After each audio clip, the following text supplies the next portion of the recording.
So mga boss, sa video ito sabihin ko sa inyo yung mga senyales na buntis ng ating mga kambing. Na-excite di ba?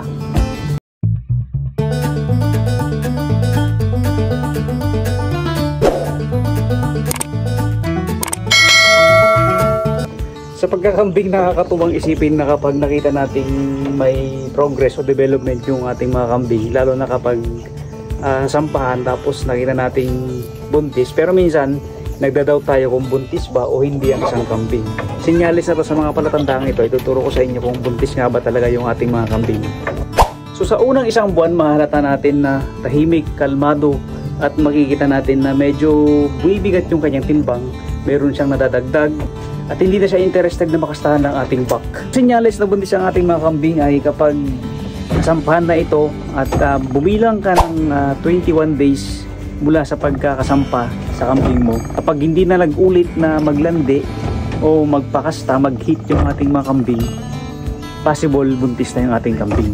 Sa pangalawang buwan mga boss, makikita natin na buntis na yung ating mga kambing kapag lumalaki na yung kanyang abdomen, malaki na, at medyo dito sa areang to, kahit hindi sila nakakain, malaki na tong kanilang abdomen.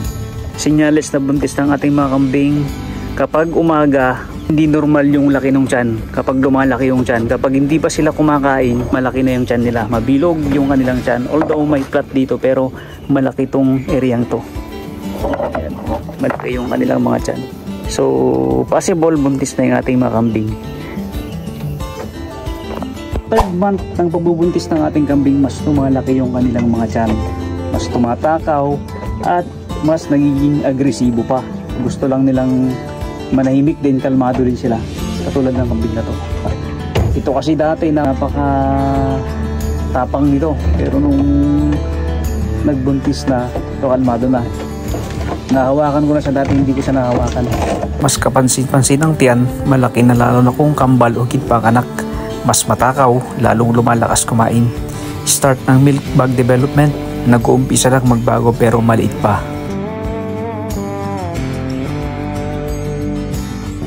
Isa pang patatandaan na buntis na ang kambing kapag inihiwalan niya yung kanyang sarili sa mga kapwa niya kambing. Experience ko, napansin ko kasi mga buntis na kambing ko, minsan gusto nilang mapag-isa at ayaw nilang may tumatabi sa kanila. Nagiging agresibo sila sa kanilang surroundings. Ito mga boss, compare natin. Ito yung hindi buntis, ito yung buntis. Tignan nyo to, mas mataas. Mataas yung kanyang buto dito sa likod, sa may puwetan. Ito naman, baba na yung buto niya rito sa may puwetan. Then ito, although pareha sila, pero mas mababa itong bandang ito. Although malaki yung tiyan niya, pero hindi pa yan buntis. Ganun ko tinitingnan ka nakapagbuntis ang isang kambing. Yun yung isang sign na buntis ang kambing natin. Pumunta nun tayo sa ika-4 na buwan. Mas malaking tiyan, kitang-kita na ang pagbubuntis, obvious na may anak. Konting milk bag development, dapat meron na, pero hindi pa ganong malaki. Mabagal na galaw, mas gusto na lang magpahinga dahil sa bigat ng tiyan. Pag naman nakapansin kayo ng puting lumalabas o puting likod ng lumalabas sa arin ng kambing, okay lang yun kasi naglilinis sa loob ng katawan ng ating kambing. Dumako naman tayo mga boss sa pang-5 buwan. Malaki na at bilugan ang tiyan. Halata nang may anak. Bumilang ka na lang ng ilang araw at manganganak yung kambing mo. Muli masisilayan natin ang bagong mga bisiro ng ating mga kambing. Mapapansin din natin sa kanyang suso na fully grown milk bag na. Ito ngayong buwan na handang-handa nang magpasuso ang ating kambing sa kanyang bagong silang na anak. Sa nesting behavior naman ng ating kambing, maghahanap yan ng komportable kung saan siya manganganak. Isa pang kapansin-pansin na kapag buntis ang ating kambing ay namamaga ang kanyang vaginal area. Nagswesel yung ari niya o kaya namamaga. Napapakita ko. Ang mga senyales na ito mga boss ay typical lang, pero maaaring magbago pa rin. Depende po sa kambing natin. Mapapansin din natin na palaging nag-snore o yung bang parang naghihilik.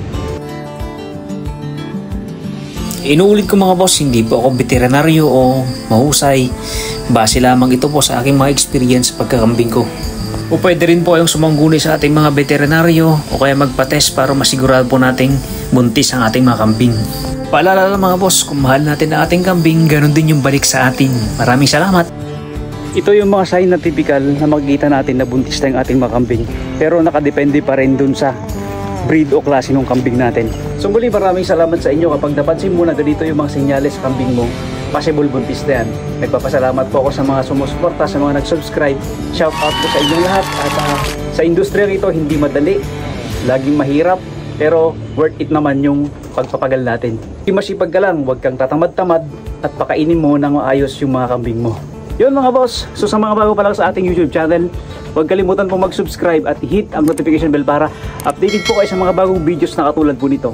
Muli po, maraming salamat sa inyo sa inyong patuloy na pagsubaybay at pagsuporta sa ating munting YouTube channel. Let's go farming! Paalam, bye-bye!